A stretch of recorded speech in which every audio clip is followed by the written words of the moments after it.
اس ریاستی مولوی کو تو آپ جانتے ہوں گے، جو جب بھی سیاسی بات کریں گے ہمیشہ ریاست کے تلوے چاٹیں گے۔ اب انہوں نے کل ایک ویڈیو بنائی کہ اور اس میں اسلام کو یوز کرتے ہیں، اسلام کا جو ایک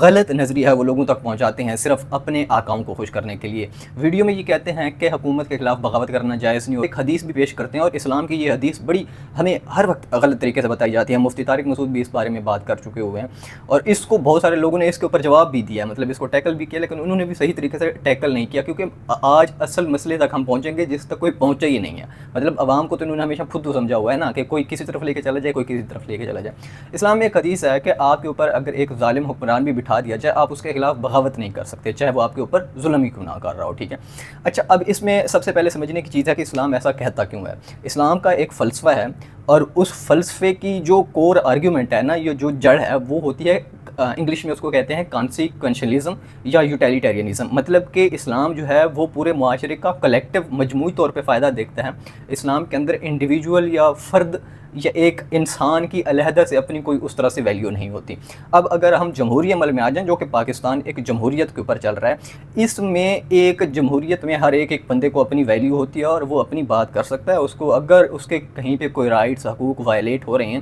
تو وہ حکومت کے خلاف جا سکتا ہے۔ یہ تو ایک سب سے پہلے جو بنیادی ڈیفرنس ہے، مطلب کہ وہ جو حدیث پیش کی گئی تھی وہ ایک مختلف سیاسی نظام جو اس وقت اسلام کا تھا اس کے حکمرانوں کے لیے دی گئی تھی، نہ کہ آج کے اس جمہوری حکمرانوں کے لیے دی گئی ہے۔ ایک تو یہ کانٹیکسٹ کا فرق ہے، ٹھیک ہے۔ دوسری بات یہ ہے کہ وہاں پہ ایک لفظ استعمال ہوا ہے بغاوت۔ اب بغاوت اور احتجاج میں فرق ہے، وہ آپ کو نہیں بتائیں گے یہ کہ بغاوت کا مطلب یہ ہوتا ہے، اسلام بغاوت کے خلاف کیوں ہے؟ پولیٹیکل فلاسفی پڑھ رہے ہیں نا، مطلب سیاست کا جو فلسفہ ہے اس کو اگر آپ پڑھیں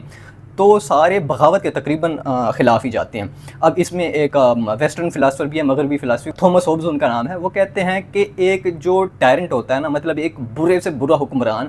وہ اچھا ہے اس مقابلے میں کہ آپ کی کوئی حکومت ہی نہ ہو، ٹھیک ہے۔ مطلب پھر کہتے ہیں کیونکہ اس میں ٹوٹل انارکی آ جاتی ہے، جنگل کا قانون آ جاتا ہے، اگر آپ نے ڈسکوری چینل دیکھا ہو تو اس طرح ہو جاتی ہے، تو کہتے ہیں کہ کم از کم حکومت لازمی ہونی چاہیے۔ تو جب آپ بغاوت کرتے ہو تو آپ کا مقصد یہ ہوتا ہے کہ آپ جائیں اور حکومت کو اٹھا کر پھینک دیں، اس سے ایک انارکی آتی ہے جس کو اسلام فتنہ کہتا ہے، ٹھیک ہے۔ تو یہ اس وجہ سے اسلام کہتا ہے کہ بغاوت نہیں کرنی چاہیے۔ اس کی مثال آپ دیکھ سکتے ہیں بنگلہ دیش والی،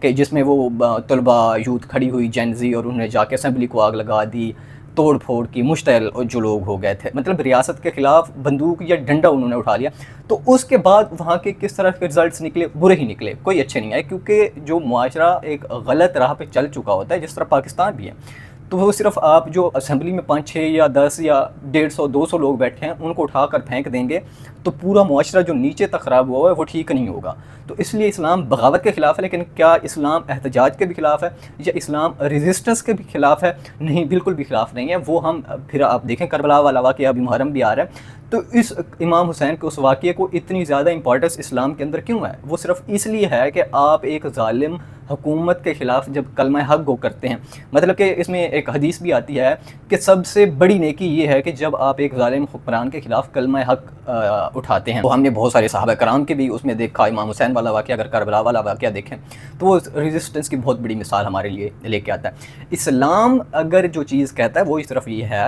کہ آپ ریفارم کی بات کریں، آپ سسٹم کے اندر رہیں، آپ ان سے اختلاف بھی کریں، ان کے خلاف بولتے بھی رہیں، ان کے اوپر تنقید بھی کریں، لیکن تنقید برائے اصلاح ہونی چاہیے، تنقید برائے انارکی نہیں ہونے چاہیے، تنقید فتنے کے لیے نہیں ہونی چاہیے۔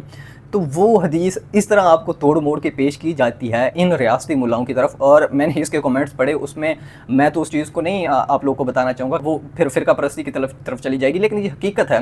کہ جب ان کا یہ فرقہ بن رہا تھا اہل حدیث، اس کی یہ تاریخ ہے، اس میں کوئی میں برائی یا اچھائی نہیں بتا رہا، فرقے جتنے بھی اوبویسلی یہ وسلم کے بعد آہستہ آہستہ بنتے آئے ہیں، تو سارے فرقوں کی تاریخ یہی ہے۔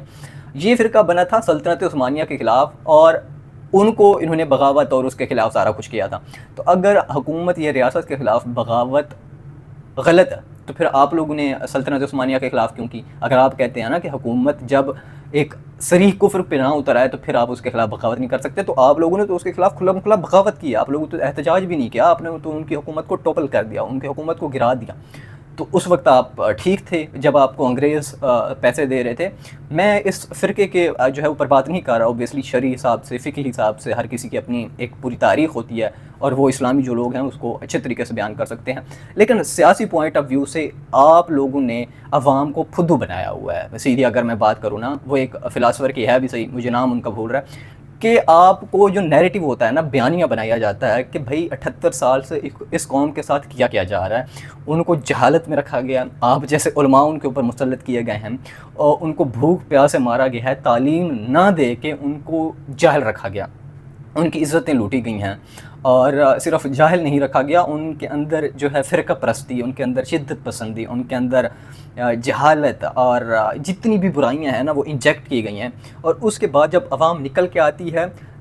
اور ڈنڈے اٹھاتی ہے, جس کو میں کبھی بھی انڈورس نہیں کرتا, عوام کو ڈنڈے نہیں اٹھانے چاہیے, غلط چیز ہے, لیکن اس میں ہمیشہ کیا بات لگنے لگ جاتی ہے کہ عوام نے جی ڈنڈا کیوں اٹھا لیا, یہ کیوں کر لیا, وہ کیوں کر لیا, عوام کو کیسے کرنا چاہیے, کیا نہیں کرنا چاہیے, صبر کرنا چاہیے. کیا کبھی آپ نے ریاست کے اوپر بھی بات کی ہے؟ مطلب مسئلہ تو ریاست سے شروع ہو رہا ہے نا, کہ بھائی ریاست کا کیا کام ہے, ریاست کے کیا فرائض ہیں, ریاست ایسا کیوں کر رہی ہے. اس کے اوپر تو آپ بولیں گے نہیں, کیونکہ وہاں سے پیسہ آ رہا ہے, اس سے آپ کا پیٹ بھر رہا ہے, اس سے تو آپ مزے مزے کے کپڑے پہن رہے ہیں. اور آپ لوگ کو بھی میں کہوں گا کہ اس ویڈیو کو زیادہ سے زیادہ شیئر کر دیں, تاکہ عام لوگوں کو جن کو اس چیز کا پتہ نہیں ہے نا, کہ ان کو اسلام کا نام لے کے یہ حدیث سنا کے ورغلایا جاتا ہے اور اسٹیٹ کی بات کی جاتی ہے. حالانکہ عوام اب ان کی بات نہیں مانتی, لیکن اوبیسلی اسلامی نظریے سے